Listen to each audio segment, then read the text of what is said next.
नमस्कार सलाम, my name is Rohit और आप देख रहे हैं रोहित शर्मा स्टूडियोज़। तो आजकल टेक्नोलॉजी का ज़माना है, जैसा मैं हमेशा बोलता हूँ। हर चीज़ में आर्टिफिशियल इंटेलिजेंस है, मशीन लर्निंग है, हर चीज़ ऑटोमाइज होती जा रही है। धीमे धीमे मशीनों का उपयोग ज़्यादा होने लगा है और इसी स्तर से एक नई चीज़ उभर के आई है पिछले कुछ सालों में, जिसको हम बोलते हैं अनमैन्ड एयरक्राफ्ट सिस्टम। सादा भाषा में अगर हम बोले तो ड्रोन। सभी ने सुना होगा ड्रोन्स के बारे में। आजकल ड्रोन्स हर जगह लोग खास तौर से फोटोग्राफी के लिए यूज़ कर रहे हैं ड्रोन्स, और इसके अलावा ऑफ कोर्स डिफेंस वगैरह में तो यूज़ होते ही हैं, बट एक नॉर्मल स्तर पे अगर आप देखा जाए तो फार्मिंग में बहुत यूज़ हो रहा है ड्रोन्स का। और अभी रिसेंटली सुनने में क्या आया है, मैंने देखा है कुछ वीडियोस वगैरह देखे हैं जहाँ पे कि ड्रोन्स जो है वो चीज़ों को डिलीवर कर रहे हैं, फूड डिलीवर कर रहे हैं, या फिर आपका कुछ सामान है जो आप कुरियर से मंगाते हैं, या कुछ भी ऐसी चीज़ वो डिलीवर कर रहे हैं। तो ड्रोन्स अब एक नॉर्मल आदमी के लिए वो एक खिलौना टाइप का है, जिससे कि आप उड़ा सकते हैं उसको। और ख़ास तौर से जैसे मैंने कहा कि लोग फोटोग्राफी के लिए बहुत ज़्यादा यूज़ कर रहे हैं, वीडियोग्राफी के लिए बहुत ज़्यादा यूज़ कर रहे हैं। बट क्या ये ड्रोन्स उड़ाना इतना आसान है? आसान तो ठीक है, एक अलग चीज़ हो गई, बट क्या ये लीगल है? क्या कोई भी ड्रोन उड़ा सकता है? तो जवाब है नहीं, कोई भी ड्रोन नहीं उड़ा सकता है। सन 2020 के पहले जब तक पॉलिसीज़ वगैरह नहीं बनी थी, गवर्नमेंट ने नहीं बनाई थी, तब तक तो ऐसा था कि कोई भी ड्रोन उड़ा रहा है, कुछ भी कर किसी भी जगह उड़ा रहा है। बट 2021 में ड्रोन की नई पॉलिसीज़ बनी हुई हैं, नए एक्ट्स आए हुए हैं, जिसके तहत केवल 2021 के बाद जो पॉलिसीज़ बनी है उसमें देखा जाए तो केवल ऑथराइज लोग ही ड्रोन उड़ा सकते हैं। और साथ ही साथ आपको ऑथराइज बनने के लिए आपको एक ट्रेनिंग करनी पड़ती है। ट्रेनिंग के बाद आपको जो DGCA है, directorate general of civil aviation है, उनकी तरफ से आपको एक लाइसेंस मिलता है, तब कहीं जाके आप ड्रोन उड़ा सकते हैं। इतना आसान नहीं है ड्रोन उड़ाना। तो मुझे भी सीखना है, और मैं जा रहा हूँ एक इंस्टीट्यूट में जहाँ पर ट्रेनिंग दी जाती है। थ्योरी होती है, प्रैक्टिकल होता है, ट्रेनिंग होती है, एग्ज़ाम होते हैं। एग्ज़ाम पास करने के बाद फिर आपको थ्योरी का एग्ज़ाम होता है, प्रैक्टिकल का एग्ज़ाम होता है। उसके बाद पास करने के बाद आपको सर्टिफिकेट मिलता है। सर्टिफिकेट मिलने के बाद then you have to apply for a remotely pilot licence, यानी कि ड्रोन उड़ाने के लिए आपको लाइसेंस की ज़रूरत पड़ेगी और गवर्नमेंट ऑफ इंडिया आपको वो लाइसेंस देगी। चलते हैं, देखते हैं ट्रेनिंग में, थ्योरी में, प्रैक्टिकल में, और टारगेट है ड्रोन उड़ाना, वो भी ऑथराइज तरीके से।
सो हेलो एवरीवन, मैं बैठा हुआ हूँ एरोटेक डेस्टिनेशंस प्राइवेट लिमिटेड पे।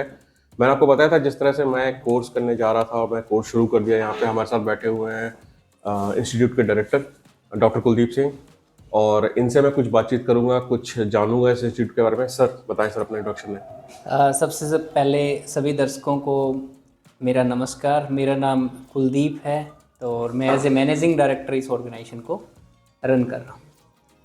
तो सर सबसे पहले हम बताते हैं कि एरोटेक डेस्टिनेशन है, ये एक DGCA सर्टिफाइड ऑर्गेनाइजेशन है, director general of civil aviation.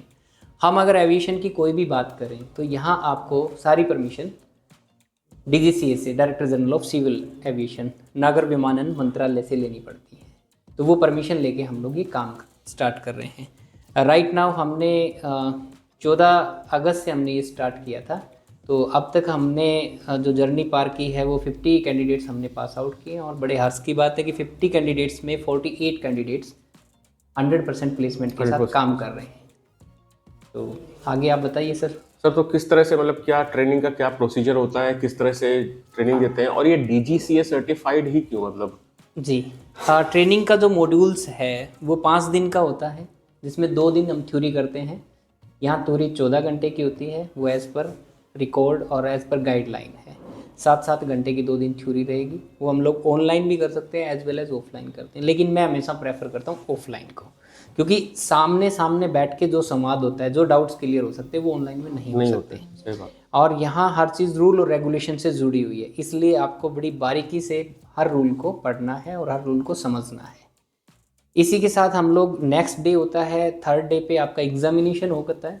Examination हम बिफोर लंच कर लेते हैं। उसके बाद में लंच के बाद हम लोग सिमुलेटर पे जाते हैं। सिमुलेटर एक ऐसी तकनीक होती है जिसमें आप ड्रोन को कंप्यूटर पे फ्लाई करते हो। उसके बहुत से मीडियम होते हैं, आपको एग्रीकल्चर ड्रोन कैसे उड़ाना है, आपको नॉर्मल ड्रोन कैसे उड़ाना है, आपको सैटेलाइट का ड्रोन कैसे उड़ाना है, सर्विलेंस के लिए जो यूज़ होता है।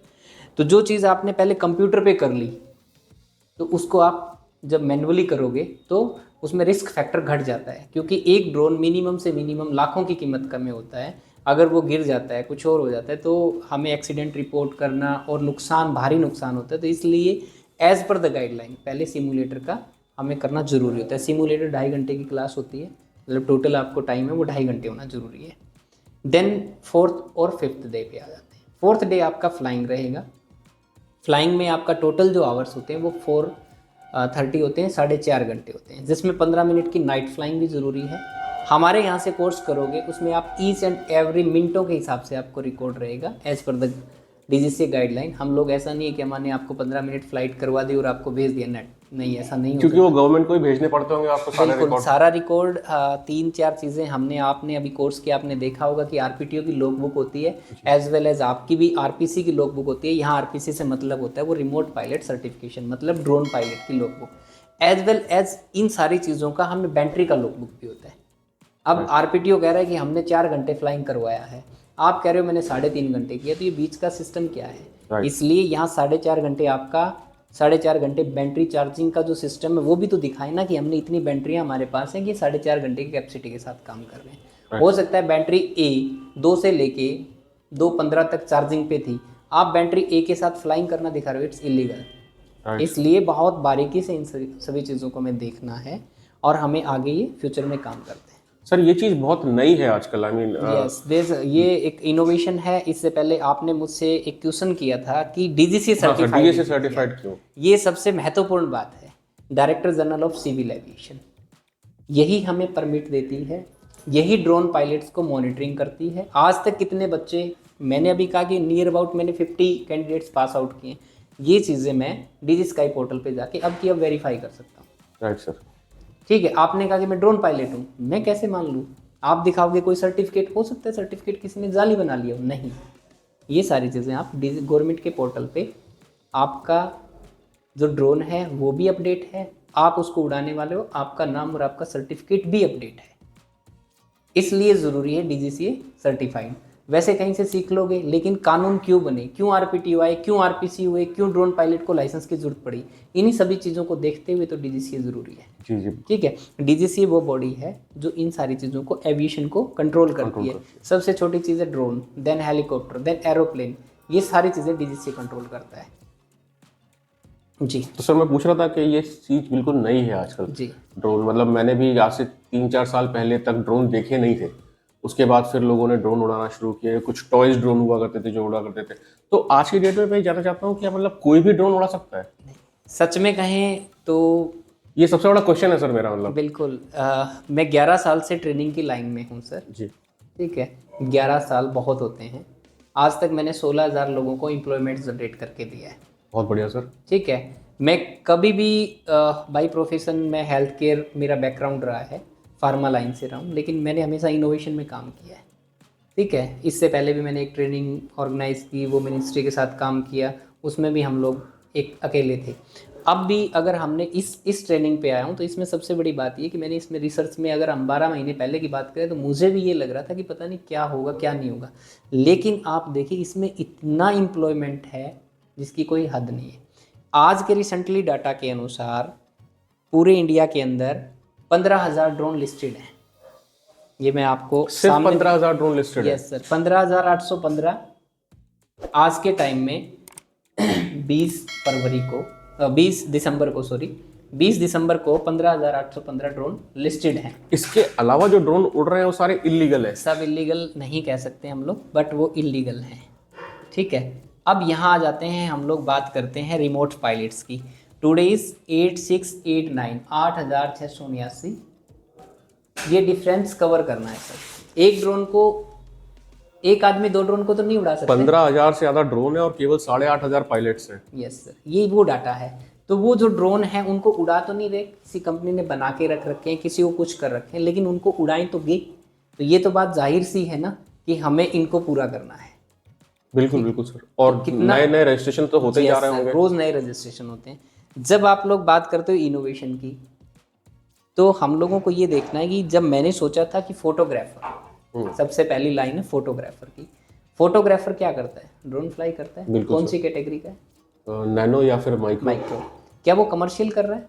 नहीं, कमर्शियल। हाँ, पैसे कमा रहा है सर, कमर्शियल कर रहा है। बिल्कुल। Point to be noted sir.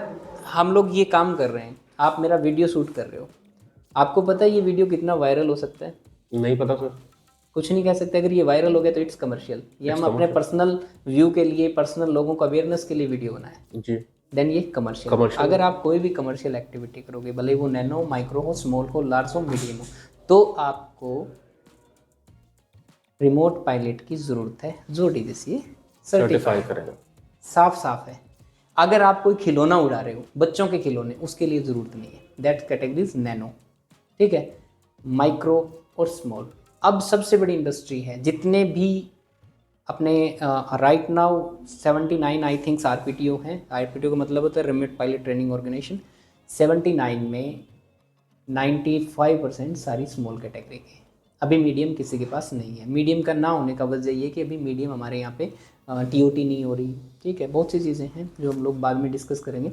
जितना भी एग्रीकल्चर ड्रोन उड़ रहा है, सबसे बड़ा इंडस्ट्री एग्रीकल्चर इंडस्ट्री है, जिसके अंदर आप अगर गांव वाइज भी बात करोगे तो हर गांव में 2 ड्रोन उड़ने हैं। ऐसा मतलब गवर्नमेंट के रेगुलेशंस हैं ऐसे? हाँ, ऐसा गवर्नमेंट का रेगुलेशन इसलिए है सर कि जितने भी फार्मर ऑर्गेनाइजेशन हैं उनको सब्सिडी पे हर गांव के अंदर एक हम लोग बोलते हैं उसको क्लस्टर्स बोलते हैं। क्लस्टर में आपको एग्रीकल्चर इक्विपमेंट किराए पे मिलते हैं, तो वहीं पे आपको ड्रोन है वो मिलेगा। अभी आप बहुत जगह ऐसा है, अभी राइट नाउ मैं हरियाणा की बात करूँ, सिर्फ एक डिस्ट्रिक्ट में 7,000 एकड़ का टेंडर निकला हुआ है। ठीक है, तो यहाँ बहुत ज़्यादा डिमांड है। सेकंड सबसे बड़ा है, आपने देखा होगा स्वामित्व योजना थी गवर्नमेंट की, जिसमें हर गांव की, हर गली को, हर खेत को, हर प्लाट को बाउंड्री देके, मतलब जो उसका ओनर है उसके नाम उसको लिस्टेड किया गया है। पूरा पैन इंडिया उसमें था, सर्वे जो हो रहे थे। Yes sir, survey of India. Then आप देखा होगा NHI, नेशनल हाईवे अथॉरिटी है, उनकी जितनी भी मॉनिटरिंग हो रही है, जितना भी सर्वे हो रहा है।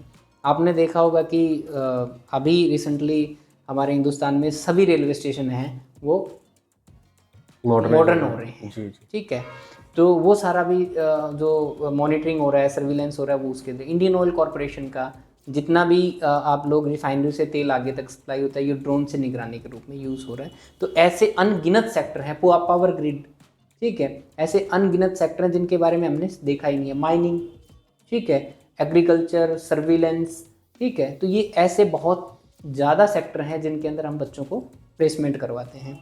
एक 10वीं पास बच्चा पढ़ा हुआ जो कुछ नहीं जानता, हो सकता है वो छोड़ चुका है पढ़ाई, या वो कहीं पे कोई मिस्त्री का काम करता हुआ कितना रुपया कमाएगा। सर ये मैंने देखा कि मतलब सिर्फ 10th क्लास पास करके भी लोगों को जॉब मिल रही है इस कोर्स को जॉब करने नहीं के मिल बाद। रही सर, मेरी टैगलाइन है। हाँ सर, मैं ये पूछना चाह रहा था आपसे हाँ कि जी। आपके एडवर्टाइजमेंट पे लिखा हुआ है गारंटी नहीं नौकरी ले। जी सर, बिल्कुल गारंटी हम लोग उस चीज़ की लेते हैं कि भाई इसका होगा या नहीं होगा, हो करेंगे नहीं करेंगे, नहीं, मैं 100% आपको देता हूँ, 100%। आप मेरे को फर्स्ट डे जब आप यहाँ से मेरे पास आते हो, हमने जैसे जनरली फीस हमने रखी हुई है, वो फीस आप मेरे से कभी वापस ले लो अगर मैं 7वें दिन आपको नौकरी ना लगा दूँ तो। कैसा भी बच्चा हो उसको तैयार करना मेरा काम है। फर्स्ट डे आते हैं, उनको आरपीटीओ का नहीं पता होता, उनको आरपीसी का नहीं पता होता, ड्रोन पायलट क्या होता है, और जब वो यहाँ से निकलते हैं तो आपको इतनी हैरानी होगी कि वो बच्चा बहुत उम्दा क्लास का निकलता है। वो ड्रोन को ऐसे फ्लाई करता है जिसमें आपको ये लगे कि जेन्युइनली ये बहुत कुछ सीख के जा रहा है, और उसको जाते ही नौकरी मिल रही है। नौकरी में सर फर्स्ट स्टार्टिंग सैलरी 20,000, 20,000 रुपये की नौकरी, उसको जो प्योर उसके बचत के पैसे हैं, रहना खाना कन्वेंस ड्राइवर गाड़ी सब कंपनी का, ये सारी चीजें कंपनी सब देती है। कंपनी का। एक 10वीं पास बच्चे को ड्रोन पायलट होने के नाते उसको वो ग्रीवेंस, वो फीलिंग आएगी कि मैं ड्रोन पायलट हूँ। क्यों? उसके साथ काम करने के लिए 2 लोग और हैं, एक उसका को पायलट है, अगर वो स्वामित्व योजना में काम कर रहा है तो उसको को पायलट है, बैटरी को चार्ज करने का काम, ड्रोन को लाने ले जाने का काम, उसके लिए एक एडिशनल को पायलट रहता है, मार्किंग करने का काम को पायलट करेगा। यहाँ काम ड्रोन फ्लाई करने का काम केवल रिमोट पायलट है। और मैं ये भी बताता हूँ कि ड्रोन हम लोग कभी भी फोटोग्राफी भी लेते हैं तो भी नहीं लेनी चाहिए अगर आप ड्रोन पायलट नहीं हैं तो, इट्स इलीगल। हाँ सर, यही जब मैंने ये कोर्स के बारे में सुना था, मतलब जी सर। देखिए मैं कुछ वीडियोस वगैरह बनाता रहता हूँ, कैमरा लेके घूमता रहता हूँ, तो Yes, मुझे भी sir. लगता है कि मैं ड्रोन खरीदूँ, ड्रोन के से मैं फुटेज वगैरह बनाऊँ। Great sir. तो उस टाइम मेरे को ये समझ में, जब मैंने थोड़ा बहुत रिसर्च किया तो पता चला कि I mean drone pilot licence होना जरूरी है। जरूरी है। कमर्शियल कमर्शियल लगा लो या वैसे भी, हमें सरकार के कानून के हिसाब से चलना चाहिए सर। हम भारत के स्वतंत्र नागरिक हैं तो हमारी नैतिक जिम्मेदारी है इस चीज़ को कि हमें फॉलो करनी चाहिए। रोजगार देना ये सारी चीज़ें सेकेंडरी रखते हैं, तो भी अगर हमें ड्रोन फ्लाई करना है तो हमारे पास लाइसेंस होना जरूरी है। इवन आपने देखा, मैंने खुद को बताया, मैं खुद एक आरपीसी होल्डर हूँ राइट नाउ। जब मैंने इस इंडस्ट्री में कदम रखा उस टाइम तक मैं आरपीसी नहीं था। राइट नाउ मैंने खुद ने सीखा, उस दिन के बाद से मैंने कोई वीडियो या आप जिसमें देखो जिसमें मैं ड्रोन फ्लाई कर रहा हूँ, उससे पहले मैंने कभी ड्रोन को छुआ नहीं, क्योंकि ये हमारी नैतिक जिम्मेदारी है। अगर हम नहीं इस चीज़ को बदलेंगे तो और क्यों बदलेंगे? तो ये मेरा तो मानना है। आने वाला जो टाइम है उस टाइम तो रेगुलेशंस काफी सारे आने वाले जो टाइम है उसमें ड्रोन क्या क्रांति लाएगा मैं आपको बताऊं, आप ये बताओगे कि चलो आप ये बताइए चावल कैसे लगता है सर, धान की जो फसल है वो कैसे लगती है? आदमी लगाते हैं हाथों से ऐसे कितने आदमी लेबर लगते हैं? बहुत लगती है सर। कैसे लगाते हैं?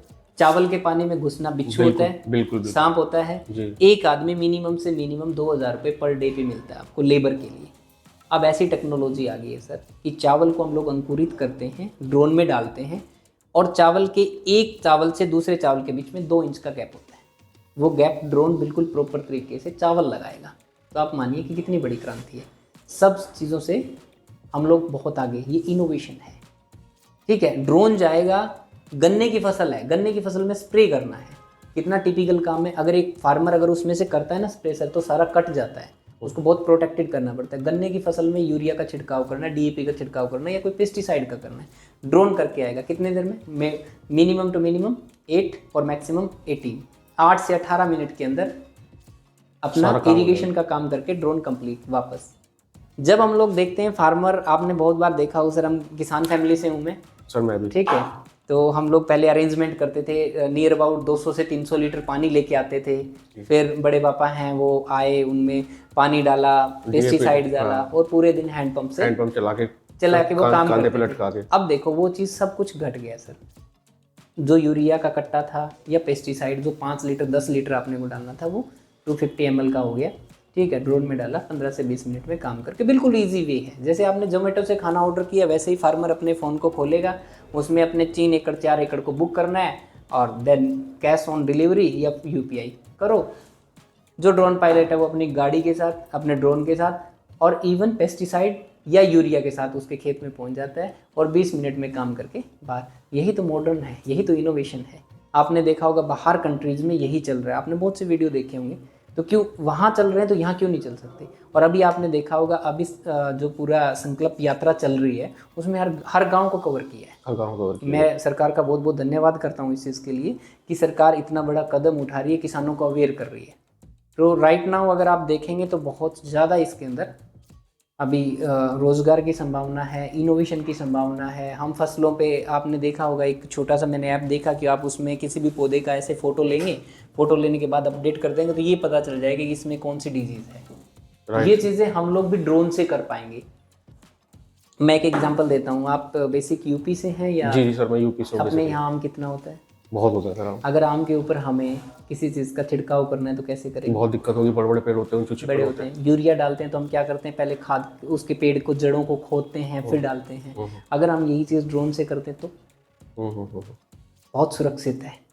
तो ये चीज़ें एग्रीकल्चर के अंदर इसके अपार संभव हैं, अपार इसके इनोवेशंस हैं, अपार रोजगार के हैं। ऐसे ही सर्विलेंस में एक एग्जांपल देता हूँ मैं, ठीक है।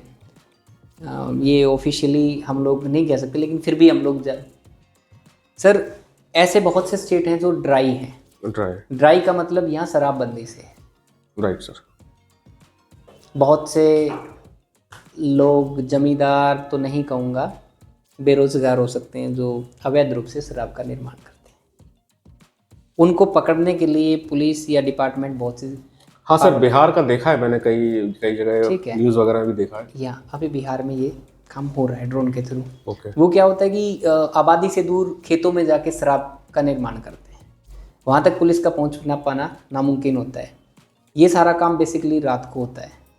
अगर हम ना जाके अगर वहाँ पे ड्रोन को भेज दिया जाए तो आपको वो स्पॉट मिल जाएंगे जहाँ पे शराब का निर्माण हो रहा है। तो सर्विलेंस में ये बहुत कामगार साबित होगी। इसी तरीके से अगर हम किसी जंगल के अंदर हम वन्य जीव हैं उसकी रक्षा के लिए काम करते हैं तो बहुत से शिकारी काम करते हैं। शिकारी गाड़ियों की आवाज़ सुन के या किसी की भनक लग जाती है तो चले जाते हैं। ड्रोन जब ऊपर फ्लाई करता है तो आपके पास आवाज़ नहीं आती, ठीक है, तो आप उसको सर्विलेंस पे ले सकते हैं। तो ऐसी बहुत सी कैटेगरियाँ हैं। अभी अपकमिंग जो इनोवेशन है वो डिलीवरी के अंदर यूज हो रहा है। Yes sir. राइट नाउ मैंने देखा 60 लाख का भी एक टेंडर आया हुआ था, उसमें हमें एक एम्स हॉस्पिटल से सिर्फ दवाई के लिए दवाई वहाँ से जाएगी, दूसरे किसी जहाँ पे रिक्वायरमेंट है वहाँ पे भेजी जाएगी। तो वो ड्रोन डिलीवरी का सिस्टम है, मतलब क्रांति ला देगा जब ड्रोन डिलीवरी का काम होगा। आज के टाइम में ऐसे बहुत से ड्रोन ने जो 40, 50, 60 किलोमीटर तक नॉर्मली जाते हैं। ऑटोनोमस जो ड्रोन होते हैं उसमें ऑटोनोमस ड्रोन है वो कामयाब रहेंगे, ठीक है। ड्रोन अभी रोटर क्राफ्ट भी होता है, एरोप्लेन टाइप भी होता है, फिक्स्ड विंग जिसको बोलते हैं हम लोग, हाइब्रिड भी होता है, ठीक है। हाइब्रिड का मतलब यहाँ ये कि वो अपने आप चलता है, उसको सिर्फ कंप्यूटर से हमें ऑपरेट करना, उसको पाथ देना है कि दिल्ली से लखनऊ, तो वो अपने आप जाएगा। और वो जो दूरी है जो हम लोग बाई रोड 8 घंटे में कवर करते हैं वो दूरी वो 3.5 से 4 घंटे में कवर कर देगा और हैसल फ्री रहेगा। उसको गूगल्स के लोग जो लैटिट्यूड प्लैटिट्यूड होते हैं, गूगल एक्रीडेंशियल बोलते हैं हम लोग उनको, तो वो देना होता है, वो वहाँ पहुँच जाएगा। तो इससे अच्छा और क्या हो सकता है। तो अपार संभावनाएं हैं और मैं तो ये कहता हूँ कि ज़्यादा से ज़्यादा लोगों को ये कोर्स करना चाहिए। दूसरी बेसिक आपने देखा होगी सर, हम लोग बात कर लेते हैं फ़ीस की। तो फ़ीस जैसे मेरी आपने कहा कि हो सकता है ये ज़्यादा है, हमारी जो फ़ीस है वो जनरली आज दिसंबर में हम लोग 35,400 रुपये लेते हैं सारे डिस्काउंट करके, ठीक है। ये 35,400 इंक्लूडिंग GST है। अगर हम लोग नॉर्मली इस कोर्स की बात करें तो 60 से 70,000 रुपये फ़ीस पूरे ऑल ओवर इंडिया में ली जाती है, ठीक है। लेकिन उसके बाद उस पर GST है, ठीक है, फूडिंग का एक्स्ट्रा है पर डे। देखो खाना तो खाएगा बच्चा, रहेगा। अब रहने के लिए जैसे मैंने आपको फ्लैट्स दे रखे हैं, रहने के लिए हमारे यहाँ पे हमारे खुद का रसोई है, खुद का खाना हम लोग देते हैं। ऐसा नहीं कि बाहर से परचेज़ किया और दे दिए। ये सब चीज़ हमने इंक्लूड ही कर दी, क्योंकि एक बच्चा मेरे पास उड़ीसा चल के आ रहा है। मैंने कहा कि उसकी फ़ीस की आज ही सर 30,000 रुपये है। आने के बाद उसको पता चल रहा है कि रहने का अलग देना है, खाने का अलग। मुझे लगता है कि वो ऑकवर्ड लगता है। एक फ़ीस भी जो सर्टिफिकेट होता है उसकी एक फ़ीस भी DGCA हमसे लेता है, वो फ़ीस भी हमें इसमें इंक्लूड है। एवरीथिंग इंक्लूड करके हम लोग 35,400 रुपीज़ हम लोग लेते हैं। तो सर ऑल ओवर इंडिया से लोग आ सकते हैं आपके पास? जी बिल्कुल, ऑल ओवर इंडिया से ही लोग आते हैं और ऑल ओवर इंडिया से ही लोग आ सकते हैं।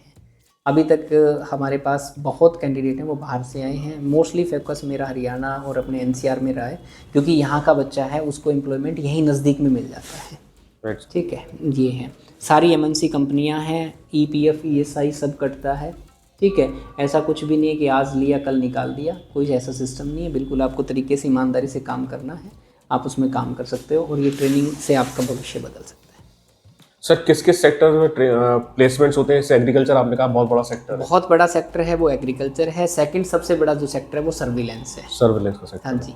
इसके बाद जो चीज़ है वो डिलीवरी में भी आएगी, मेंटेनेंस में भी आएगी। अब आप देखिए सर कितने ड्रोन हैं, सर्विस सेंटर कहीं पे भी नहीं है, तो आप इसमें मेंटेनेंस में भी जा सकते हैं। ठीक है, तो अनगिनत सेक्टर ऐसे हैं।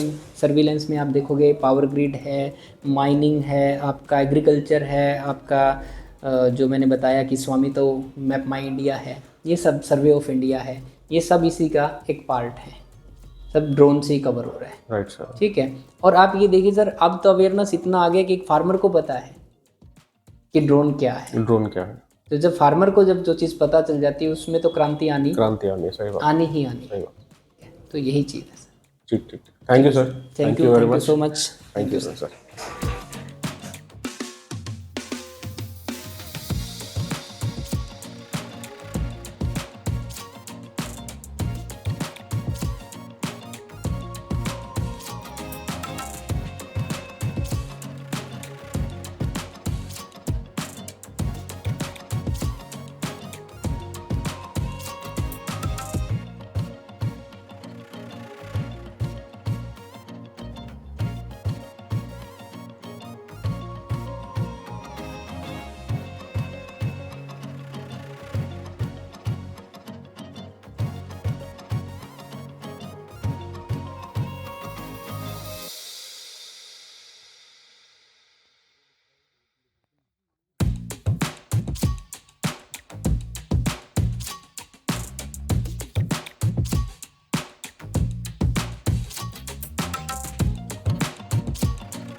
सो गाइज आज हमारी ट्रेनिंग पूरी हो गई है।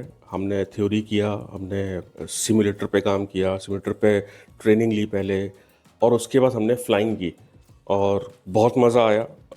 नई चीज़ें सीखने को मिली। मैंने पहले भी ड्रोन उड़ाया था, बट मुझे नहीं पता था कि कितनी सारी चीज़ें ऐसी होती हैं जो हमें देखनी पड़ती हैं ड्रोन उड़ाने से पहले।